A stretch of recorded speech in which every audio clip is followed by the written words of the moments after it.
ನಮಸ್ಕಾರ. ಮಹಾಮಳೆ ಮಹಾ ರಿಪೋರ್ಟರ್ ವಿಶೇಷ ಬುಲೆಟಿನ್ಗೆ ಸ್ವಾಗತ. ನಾನು ನವಿತಾ ಜೈನ್. ಮಹಾಮಳೆಗೆ ಬೆಚ್ಚಿ ಬಿದ್ದ ಬೆಂಗಳೂರು ಬವಣೆಯ ವಿಶೇಷ ಕವರೇಜ್. ನ್ಯೂಸ್ 18 ಲೋಗೋ ಹಿಡಿದ ನಟ ಅನಿರುದ್ಧ್. ಇದೇ ಹೊತ್ತಿನ ವಿಶೇಷ ಮಹಾಮಳೆ ಮಹಾ ರಿಪೋರ್ಟರ್.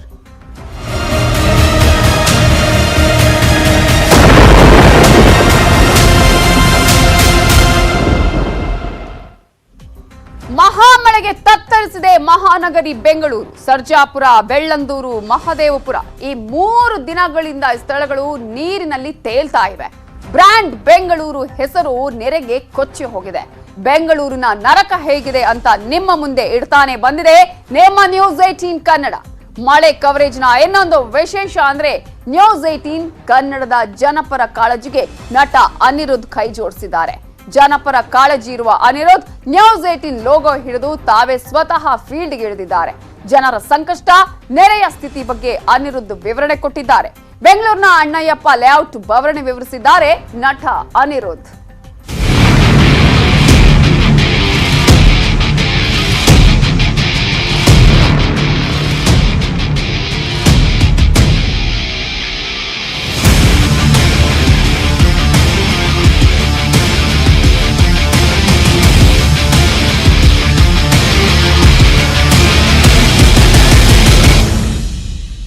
ಬೆಂಗಳೂರು ಸಿಲಿಕಾನ್ ಸಿಟಿ, ಲೇಕ್ಗಳ ಸಿಟಿ ಅನ್ನುವಂಥ ಒಂದು ಹೆಮ್ಮೆಯನ್ನು ಪಡೆದಿದ್ದಂಥ ಬೆಂಗಳೂರು ಇವತ್ತು ರಿಯಲ್ ಎಸ್ಟೇಟಿನ ಒಂದು ದಾಹಕ್ಕೆ ಇವತ್ತು ಲೇಔಟ್ಗಳ ಸಿಟಿ ಆಗಿದೆ ಬೆಂಗಳೂರು. ಇನ್ನು ರಿಯಲ್ ಎಸ್ಟೇಟ್ನ ದಾಹಕ್ಕೆ ಇವತ್ತು ಬೆಂಗಳೂರಿಗೆ ಮಳೆರಾಯ ನೀರು ಕುಡಿಸಿದ್ದಾನೆ ಅಂತ ಅನ್ಬೋದು. ಬೆಂಗಳೂರಿಗೆ ಕಳೆದ ಒಂದು ವಾರದಿಂದ ಏನು ಸುರಿತಾ ಇರುವಂಥ ಮಳೆಗೆ ಬೆಂಗಳೂರಿನ ಬಹುತೇಕ, ಅದರಲ್ಲೂ ಬೆಳ್ಳಂದೂರಿನ ಸುತ್ತಮುತ್ತಲಿನ ಒಂದಷ್ಟು ಪ್ರದೇಶಗಳು ಮಳೆಯ ನೀರಿನಲ್ಲಿ ಆವೃತವಾಗಿರುವಂಥದ್ದು. ಕಳೆದ ಒಂದು ವಾರದಿಂದ ಅಲ್ಲಿಯ ಜನರ ಈ ಒಂದು ಮಳೆಯ ನೀರಿನಲ್ಲೇ ಒಂದು ನರಕ ಯಾತನೆಯನ್ನು ಅನುಭವಿಸ್ತಾ ಇರುವಂಥದ್ದನ್ನ ನಾವು ಕೂಡ ನೋಡ್ತಾ ಇದ್ದೀವಿ, ವರದಿಯನ್ನು ಕೂಡ ಮಾಡ್ತಾ ಇದ್ದೀವಿ. ಆದರೂ ಕೂಡ ಇದುವರೆಗೂ ಕೂಡ ಈ ಒಂದು ಸಮಸ್ಯೆಗೆ ಅಲ್ಲಿಯ ಕಷ್ಟದಲ್ಲಿರುವಂಥ ಜನರಿಗೆ ಇನ್ನೂ ಕೂಡ ಪರಿಹಾರ ಸಿಕ್ಕಿಲ್ಲ. ಈ ಒಂದು ವರದಿಯನ್ನು ಮಾಡೋದಕ್ಕೆ ಇವತ್ತು ನ್ಯೂಸ್ 18 ಕನ್ನಡ ಅಣ್ಣಯ್ಯಪ್ಪ ಗಾರ್ಡನ್, ರೆಡ್ಡಿ ಗಾರ್ಡನ್ನಲ್ಲಿ ಒಂದು ಪ್ರತ್ಯಕ್ಷ ವರದಿಯನ್ನು ಮಾಡಕ್ಕೆ ಬಂದಿದ್ದಾರೆ.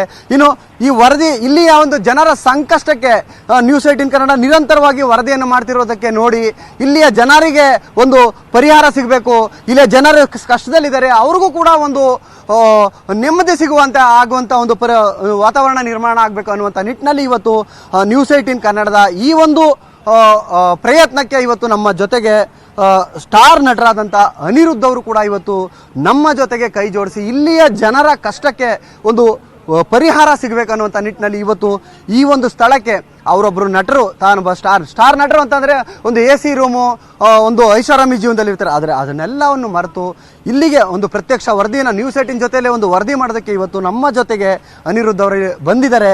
ಅವರ ಈ ಒಂದು ಕಾರ್ಯ ನಿಜಕ್ಕೂ ಹೆಮ್ಮೆಯ ವಿಚಾರ ಅನ್ಬೋದು. ಏನಕ್ಕೆ ಅಂತಂದರೆ ನಾನು ಆಗಲೇ ಹೇಳ್ದಂಗೆ ಒಬ್ಬರು ನಟರು ಅಂತ ಅಂದರೆ ಸರ್ ಮನೆಯಿಂದ ಆಚೆ ಬರೋದು, ಅದರಲ್ಲೂ ಮಳೆ ಗಾಳಿ ಇಂತಹ ಸಂದರ್ಭದಲ್ಲಿ ಮನೆಯಿಂದ ಆಚೆ ಕೂಡ ಬರೋಕ್ಕಾಗಲ್ಲ.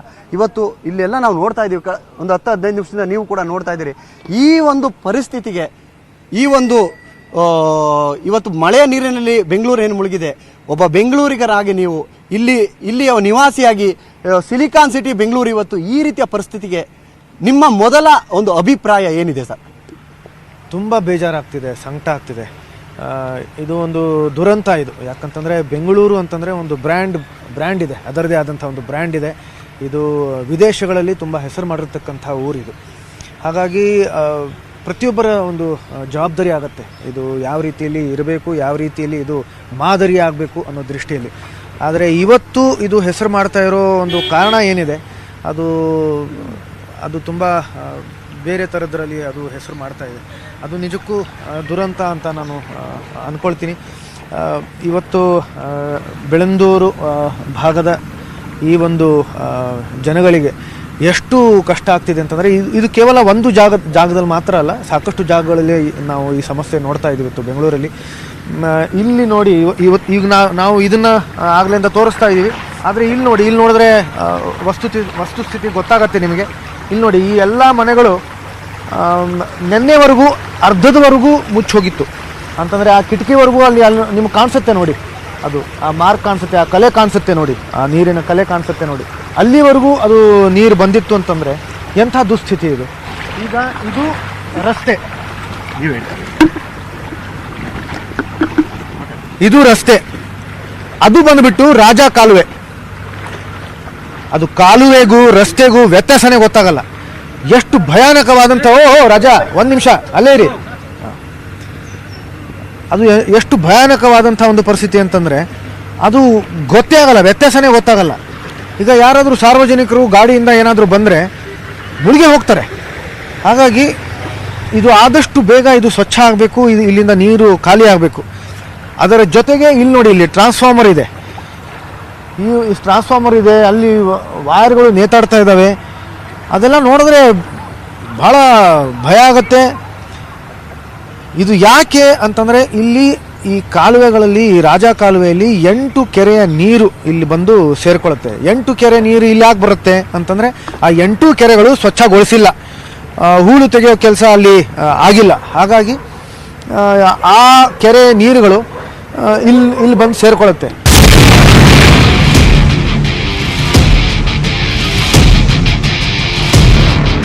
ಸುರಿದ ಒಂದು 3-4 ದಿನದ ಮಳೆಗೆ ಬ್ರ್ಯಾಂಡ್ ಅನ್ನುವಂಥದ್ದು ಕೊಚ್ಚಿ ಹೋಗ್ತಾ ಇದೆಯಾ? ಏನಕ್ಕೆ ಅಂದರೆ ಸರ್, ಇವತ್ತಿನ ಬೆಂಗಳೂರಿಗೆ ಆದಂಥ ಒಂದು ಇಂಟರ್ನ್ಯಾಷನಲ್ ಅಂತಾರಾಷ್ಟ್ರೀಯ ಮಟ್ಟದಲ್ಲಿ ಬೆಂಗಳೂರಿಗೆ ಒಂದು ಬ್ರ್ಯಾಂಡ್ ಇದೆ ಸರ್. ಇವತ್ತು ಆ ಬ್ರ್ಯಾಂಡ್ ಈ ಮಳೆ ನೀರಲ್ಲಿ ಹೋಗ್ಬಿಟ್ಟಿದೆ. ಇದಕ್ಕೆಲ್ಲ ಯಾರು ಹೊಣೆ ಮಾಡಬೇಕು ಸರ್? ನಾನು ಆಗಲೇ ನಿಮಗೆ ಒಂದು ವಿಚಾರ ಹೇಳಿದೆ ಸರ್. ಒಂದು ಕಾಲದಲ್ಲಿ ಬೆಂಗಳೂರು ಅಂದರೆ ಲೇಕು, ಅಷ್ಟು ಸುಂದರವಾದಂಥ ಒಂದು ಅದ್ಭುತವಾದಂಥ ಕೆರೆಗಳು ನಮ್ಮ ಬೆಂಗಳೂರಿನಲ್ಲಿ ಇದ್ದಿತ್ತು. ಆ ಲೇಕುಗಳು ಇವತ್ತು ಲೇಔಟ್ಗಳು ಆಗಿರೋ ಒಂದು ಕಾರಣದಿಂದ ಈ ಒಂದು ಪರಿಸ್ಥಿತಿ ನಿರ್ಮಾಣ ಆಗಿದೆ ಅನ್ನುವಂಥದ್ದಿದೆ ಸರ್. ಖಂಡಿತವಾಗಲೂ ಒಂದು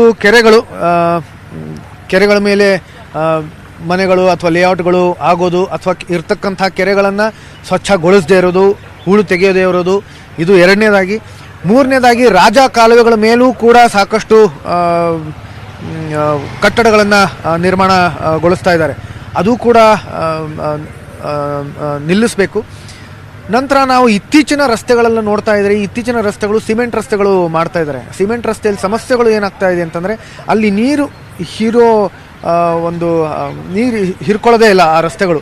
ಒಂದು. ಎರಡನೇದಾಗಿ ನಾವು ಮೊದಲು ನಮ್ಮ ರಸ್ತೆ ಪಕ್ಕದಲ್ಲಿ ಗಟ್ರಗಳನ್ನು, ಮೋರಿಗಳನ್ನು, ಚರಂಡಿಗಳನ್ನು ನೋಡ್ತಾ ಇದ್ವಿ.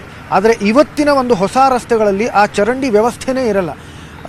ಎಲ್ಲೋ ಒಂದು ಕಡೆ ಒಂದು ಚಿಕ್ಕದಾಗಿ ಔಟ್ಲೆಟ್ಗಳನ್ನು ನಾವು ನೋಡ್ತೀವಿ, ನೀರು ಹೋಗೋದಕ್ಕೆ ವ್ಯವಸ್ಥೆ ನೋಡ್ತೀವಿ, ಬಟ್ ಅದು ತುಂಬ ಕಡಿಮೆ.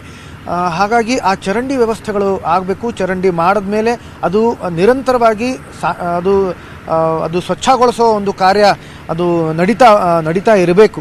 ಹಾಗಾಗಿ ಇದು ನಮ್ಮ ಪ್ರತಿನಿಧಿಗಳದ್ದು, ಅಂದರೆ ಪ್ರತಿನಿಧಿಗಳು, ಅಧಿಕಾರಿಗಳು ಮತ್ತು ಸ್ಥಳೀಯರು ಎಲ್ಲರೂ ಸೇರಿ ಇದನ್ನು ಕೆಲಸ ಮಾಡಬೇಕು. ಯಾಕಂತಂದರೆ ನಮ್ಮ ಪ್ರತಿನಿಧಿಗಳಲ್ಲಿ ಆಮೇಲೆ ಅಧಿಕಾರಿಗಳಲ್ಲಿ ಸತತವಾಗಿ ನಿರಂತರವಾಗಿ ನಾವು ಒಂದು ಕಳಕಳಿಯಿಂದ ನಾವು ಕೇಳ್ಕೋಬೇಕು ನಮಗೇನು ಬೇಕು ಅಂತ.